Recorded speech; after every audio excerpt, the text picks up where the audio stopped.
So my name is Alexis Casson, and I'm here today to talk to you about being brown, queer, and creating media. Scene 1. Enter myself and Caneisha Haynes. We created this web series called The Peculiar Kind. It was created from my experiences working in reality television. I felt the impact every day of how the negative images of both brown women and queer people affected me and the folks around me. Like, we were constantly having to fight off these stereotypes just walking down our street. But that's a whole other TED Talk, right? So coming back, the things that we cover, right, are public safety, safe sex, and unemployment. And we do this through candid and unscripted conversation. Since then, the show has evolved into a documentary and has toured colleges and universities around the country, and as well as different venues around the world. But let's go back a bit. Scene 2, motherly advice. So if you're a brown person living in America, I'm sure you've heard your parents say a variation of the phrase, you have to be twice as good as them to get half as much of what they have. Now, if you don't know what this means, you should probably catch up on the 3rd season of Scandal. So let's flash back to 1998. Picture me seeing my mom come home after a long day's work. And she would tell me stories about how it was so frustrating to work in a place where she was more experienced and qualified than her boss. She would tell me a lot of stories all the time, and throughout the years, a few stuck with me, but I obviously only have time to tell you one. So here we go. My mom was a part of the team that was responsible for renovating Grand Central Terminal in New York City in the late 1990s to 2000s. She was one of only 2 women on her team, her boss being a white woman and the rest male. A receptionist position opened up in her office, and usually in city jobs, you hire within the company. So about a dozen brown and Hispanic women applied for the job who were obviously qualified and knew the ins and outs of the company system. However, my mom's boss decided that she was going to go outside of the company, and she ended up hiring an inexperienced and incompetent, you guessed it, white woman. My mom would tell me how she would always be late, and she would go into people's offices and steal their snacks, and every time something went wrong or she made a mistake, somehow it was my mom's fault, and my mom was usually accused of not training her well enough.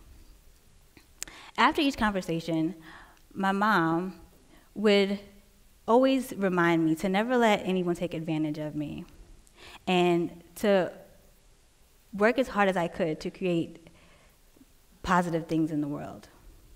She also inspired me to cherish my friendships and create a sense of sisterhood within my community. Scene 3, The Wonder Years. That was like my favorite show growing up. I grew up on shows like The Cosby Show and Family Matters and Moesha and Living Single and A Different World. And as a young queer woman, the one thing I took away from these shows, or the main thing I took away from these shows, was the presence of strong black women. Even though there wasn't a clear LGBT presence, if any at all, in these shows, they're the main reason why I create media today. But now I'm concerned about the images we see of not only brown women, but queer people in the media. You have your typical gay male hairdresser and stylist, and then you have girls kissing girls for male attention. These obviously aren't topics that we think about. Pop, did y'all hear that song, Kanye West? He's like, girls kissing girls because it's hot, right? But unless you use a strap on, then she's not a dyke.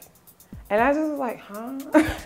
When did Kanye West become the expert on my life? I don't understand.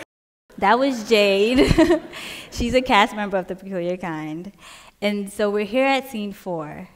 And now I have images of women like Laverne Cox and Janet Mock, who are striving every day to create change in the world and to give a positive spin on how we see brown women, trans women, and queer people alike. I also have images of women that I didn't have growing up, like Angela Robinson and Ava DuVernay, Lena Waithe, and Julie Dash. I have images like Casey Lemons and my favorite music video directors, Vashti and Melina. This last image is especially inspiring to me because you see Shonda Rhimes here with cast members from her various successful television shows. And although I didn't take the path my mom thought I was supposed to take, using my BS in international business and economics, right, for me, the fact that I'm so inspired by this picture and so moved by it, leads me to believe that I'm ultimately living her advice. So, scene 5, the finale. I feel like it's time for a new perspective, a new story to be told, right? TPK aims to take back control of the images we see of not only brown women, but queer people. We also aim to not only entertain, but to inform. And I believe that that's the reason why our audience is so diverse. We get a lot of positive feedback from not only women of all races and orientations, but queer youth who are happy to see a familiar face, and mothers and fathers who can now talk openly with their children about different topics, as well as men who now understand what it means to be a brown woman and a queer person. Our cast members are creative directors. They're writers and poets. They're financial analysts. They are community organizers and law students. We also have a few people in communications and sports management. I think for me, the main thing about these women is that they're all nuanced and that they all have amazing stories to tell, and they're all very relatable. TPK is not your woe is me, I'm queer, and my life is tragic. And I really think that the only way to create change, or one of the ways to create change in mainstream media, is to come from a place of perseverance and strength. I do believe that this is possible with a show like TPK, obviously. And I think as a part of being a creator of media, if you do feel misrepresented in the media, you should probably go out and find your creative sweet spot. Tell your own narrative, tell your own story. And I mean, you know, why not start now, right? This movie called Backstage, like this old Jay-Z documentary. And remember, I was a big Jay-Z fan, but they boycotted the Grammys because they weren't presenting rap things on TV, on like the national broadcast.